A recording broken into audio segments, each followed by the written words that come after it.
Certains chars sont connus pour leur vitesse, d'autres pour leur puissance de feu, et certains sont réputés pour leur capacité à encaisser des dégâts. Parmi les dizaines de types de chars qui ont participé à la Seconde Guerre mondiale, il y en a un qui ne possède aucune de ces qualités. Et pourtant il a gagné en notoriété ces dernières années en tant que mème sur internet. Le char Bob Sample est à la fois l'un des pires véhicules issus du conflit, et pourtant il est adoré par les passionnés d'histoire militaire du monde entier, et sur internet. À l'approche de la Seconde Guerre mondiale, l'empire japonais s'est vite étendu, conquérant de grandes parties de l'Asie et du Pacifique Sud. L'Australie et la Nouvelle-Zélande, cibles potentielles, avaient grand besoin de chars pour renforcer leurs arsenaux. Malheureusement, la capacité industrielle pour produire du matériel militaire lourd était limitée et les chars britanniques et américains n'étaient pas disponibles. Ils allaient devoir créer leur propre force blindée à partir de zéro, et rapidement. Un autre problème était que ni la Nouvelle-Zélande ni l'Australie ne disposaient d'une marine suffisamment puissante pour garantir pleinement leur sécurité. Et pour les nations insulaires, la première ligne de défense est généralement la marine. Si les flottes ennemies peuvent être arrêtées en mer, alors les combats n'atteignent jamais les plages. Écoutez, la Nouvelle-Zélande avait bien des navires de guerre engagés tout au long du conflit. Des navires comme le HMNZS Achilles, Leander et plus tard Gambia ont aidé à escorter les convois, à patrouiller les mers et à soutenir les opérations alliées. Mais pour une petite nation avec une population et une industrie limitées, il y avait toujours une question gênante qui planait dans l'air. Et si cela ne suffisait tout simplement pas ? Et si le Japon venait quand même ? Voyant la situation, Bob Sample, le ministre des Travaux publics de Nouvelle-Zélande, proposa une idée pour créer rapidement une force de véhicules blindés afin de repousser la menace d'une invasion japonaise. Bien que la Nouvelle-Zélande ne disposa pas d'un nombre important de chars, tout son arsenal ne comptait que 6 petites chenillettes Carden Loyd équipées de mitrailleuses Vickers. Elle possédait en revanche un certain nombre de tracteurs agricoles. Le désespoir étant la mère de l'invention, le char Bob Sample vit le jour. Il n'a pas vraiment été conçu, mais plutôt improvisé. Le tracteur Caterpillar D8 fabriqué aux États-Unis était déjà utilisé par les civils comme véhicule de construction polyvalent. Sample a pensé envoyer aux États-Unis pour obtenir des plans. Mais faute de temps, les ingénieurs ont dû improviser avec les moyens disponibles. Le design de base du tracteur est resté inchangé, mais il y a eu quelques modifications. Les chenilles ont été allongées et le système de suspension a été amélioré. Les commandes du conducteur ont été déplacées vers l'avant et des extensions en acier ont été fixées au châssis. Le blindage du char serait fabriqué séparément.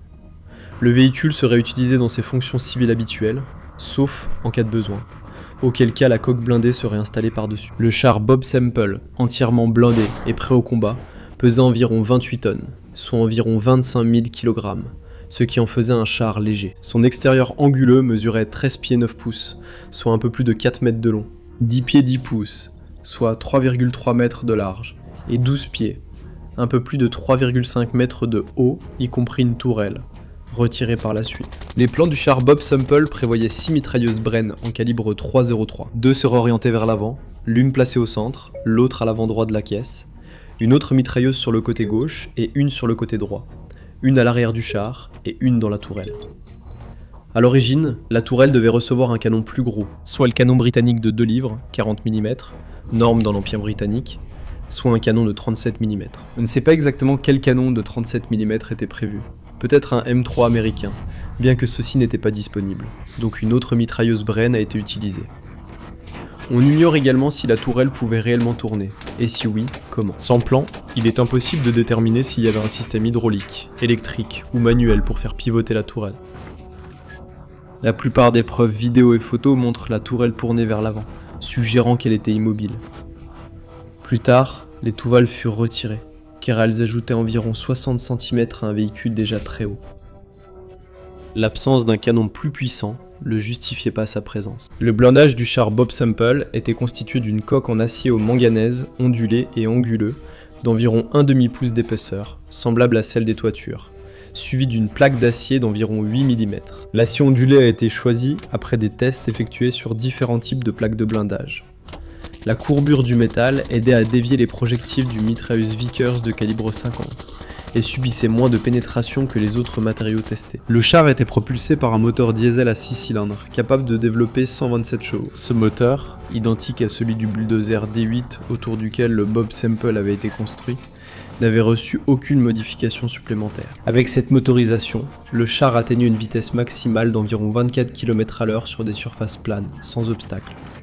Sur terrain accidenté, c'est-à-dire tout ce qui n'était pas une route, la vitesse du char était réduite à environ 11 km/h. Avec un plein de carburant, le Bob Semple avait une autonomie opérationnelle d'environ 160 km dans des conditions idéales. Les plans pour le char Bob Semple prévoyaient un équipage de 8 personnes, un commandant, un conducteur et 6 tireurs. Et bien que cela ait été l'idéal, l'équipage a également été décrit comme composé de 6 ou 7 personnes, le nombre de tireurs étant réduit en fonction des circonstances. Le commandant était dans la tourelle, accompagné d'un tireur ou maniant l'arme lui-même. Le conducteur était situé à l'avant gauche du véhicule, avec les tireurs positionnés autour de la coque, tirant leurs armes à partir de montures sphériques placées sur le blindage extérieur. Le tireur à l'avant central devait s'allonger sur un matelas, directement au-dessus du capot moteur. Le développement du char Bob Semple a commencé au début de 1940 par le département des travaux publics de Nouvelle-Zélande, ou DTP. Une maquette en bois servant de preuve de concept a été inspectée par le personnel de l'armée en juin 1941. Prototype en acier doux a été achevé en juillet. Après les essais, des modifications de la conception ont été nécessaires lorsque le prototype est resté coincé dans un fossé et a eu besoin d'un autre tracteur pour le sortir.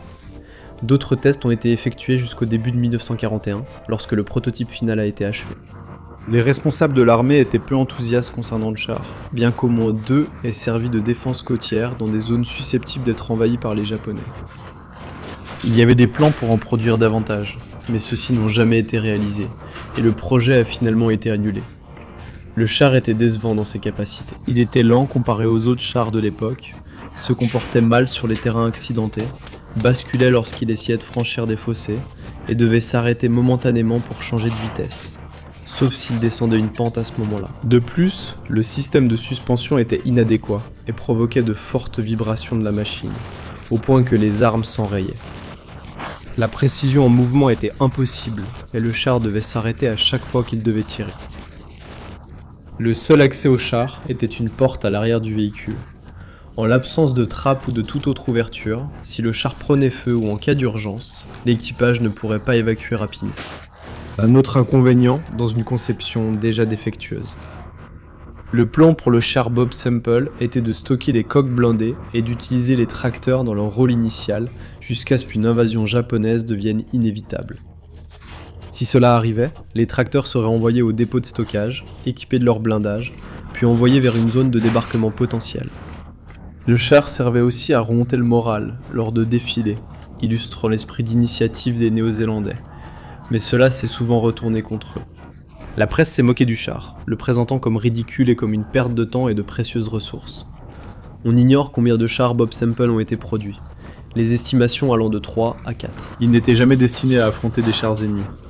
Il s'agissait plutôt d'une casemate mobile conçue pour attaquer l'infanterie, donc ils auraient été envoyés pour défendre le littoral. Cependant, une fois l'invasion japonaise écartée, ils ont été mis à la casse et leurs tracteurs réaffectés à leur usage initial, sans jamais avoir combattu. Non découragé par les défauts évidents de son char, Bob Semple était fier de sa création, notant qu'il avait au moins fait quelque chose face à l'invasion japonaise, déclarant, je cite, « Je ne vois personne d'autre avec de meilleures idées ». Aujourd'hui, le char Bob Semple est soit oublié, éclipsé par d'autres modèles de chars de la Seconde Guerre mondiale, soit devenu une blague. Son héritage se limite désormais aux mèmes et publications sur les réseaux sociaux et forums. Les seuls vestiges d'un char Bob Semple sont un petit morceau de blindage ondulé qui se trouve au musée de South Canterbury à Timaru, en Nouvelle-Zélande.